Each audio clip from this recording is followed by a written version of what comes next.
to speak. They're not required. So, for those of you who don't know me, I'm Akila. I run an NGO called under the AMAZE Charitable Trust, that's what it's called. And we help families of persons with disability to navigate the maze and find an exit for their child. That is our vision. So basically, just going back into a little bit, I'm not going to talk about my work in the trust, but we're talking about how when life throws something at you, how to flounder and not flourish. That's the topic. So I want to just go into a little bit of history about my background.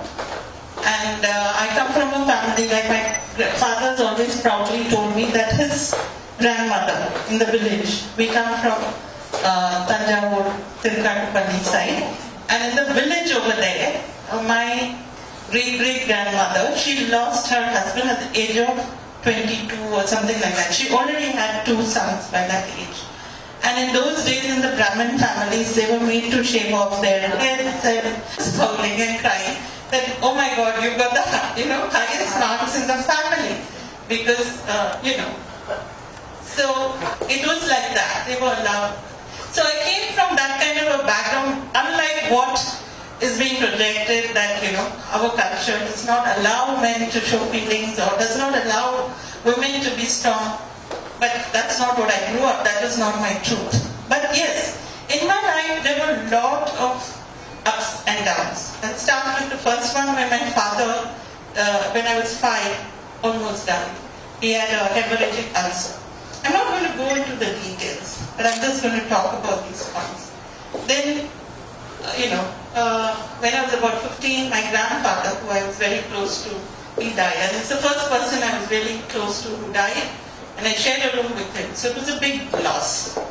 And at about the same time, there was also an uncle from my maternal side who tried to, sexually abuse me. But I was a survivor. I was always taught to fight. I did survive, but it was a big shock that, this can also happen in my life. And then around when I was 21, 22, I was pursuing my CA, and my dad had severe depression. So at that point, I was called upon as the eldest in the family to take up a job. So I finished my inter, but I quit my CA. Those days you could do a quick computer course, and that was booming at that time in the late 80s. So I got a job in the software industry, and I worked in the industry. So I did pretty well for myself in spite of the 78%, in spite of quitting my CA halfway through. I did well in the software industry, and that's when I had my son, and then he was diagnosed with a lifelong disability. So how does one get through all these things? Because in the previous session we were talking about life transitions which are temporary, like losing a job, like, somebody going through a disease. So how do you go through life transitions that are permanent? There's nothing you can do about this. When it is death or when it is disability, it's something you have to pick yourself up. So basically, at each of these points, what I have been taught to do is to go into an inner sort of a quest to find that strength, the Shakti as you call it. And just be in touch with that all the time. Let everything around be configured in whatever way. Let everything around be, not the way it's supposed to be. But you cannot you cannot lose that connection with your inner self or your inner Shakti. And also later on, it was not easy, after my son was diagnosed, I was totally sort of lost. I didn't know what to do because we are not brought up with disability, first of all. We are a very non-inclusive society in that way that I had never seen a person with an intellectual challenge at close quarters from my childhood. So this was something totally new. So at that point, I needed to go in and first of all, these are the things I want to give it as a takeaway. I not because I've gone through the process a few times, and one is to realign myself. What are the processes that are coming in the way? Is it my belief that a person with disability cannot do anything? Is it the expectation, my belief that my family should always support me? Because at that point, my family was also struggling. My husband or my in-laws or my parents, they were also struggling with the diagnosis. So they were not able to catch up and be there with me. Later on, they caught up. But it shattered my belief that the family will be there with me. So I had to think as to these beliefs that I had, do I need to readjust them? And what are the patterns that are coming in the way of my being fully present for my child and for this challenge? So then after that, to realign the role of the people around us. Like I was the primary breadwinner in the family because my dad had depression, and even after getting married, I earned the most because I got quick promotions. I worked for Oracle Singapore as a principal consultant. That was my last held job.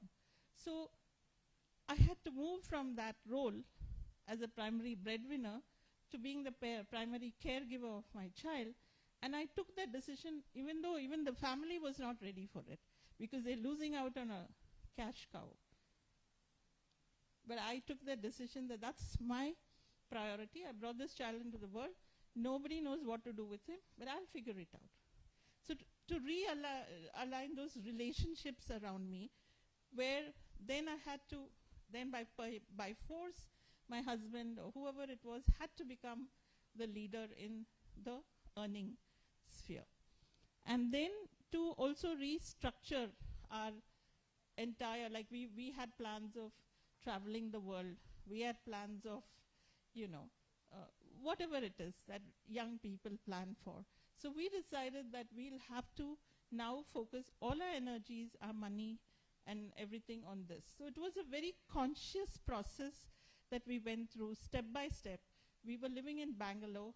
I moved to Coimbatore 10 years ago only because the cost of living is lower, and if I start an NGO and start some processes, I will have more money to invest in terms of land or capital, or even the cost of the resources, the caregivers and the teachers is lower if it's in Coimbatore. So we made these conscious decisions of, coming into these things. And as a person who leads an NGO, the other thing that I take care of, and whether it's at home or in the NGO, is to respect everybody who's there in the process. The children or the students who are receiving the service are respected. The people who are, contributing to that, the teacher, there is no ayah in the NGO. They are all called life skill trainers, and their job is to train the students with their life skills. So to give respect to that process, to everybody in that process, and to be democratic in that process. So that's something I've taken care of because it's a service industry. It's not a product that we're trying to get out of the door. So if the people are not involved, if the culture is not to respect everybody, then there's no point. There's no point. You're just sort of pawning away your children to somebody just because you don't want to take care of them. And you cannot then complain about the quality of life. And of course, to re-energize oneself in terms of, whatever you need to re-energize yourself. For different people, it can be different things. It may be taking a break. It may be taking care of your body, connecting with friends. These 5 R's, as I call them, realign, redesign, restructure, respect, and re-energize. This is what has helped me to go through this. And currently, I also work with other mothers, and we, in terms of counseling, for them to get to this, because it might have been not so difficult for me. I feel I had a background, but many of them struggle with this. And if I can empower the mother, and my husband now works with the dads, if we can empower them in this process, then we can make a lot of difference to those who are inflicted with intellectual disability. Thank you.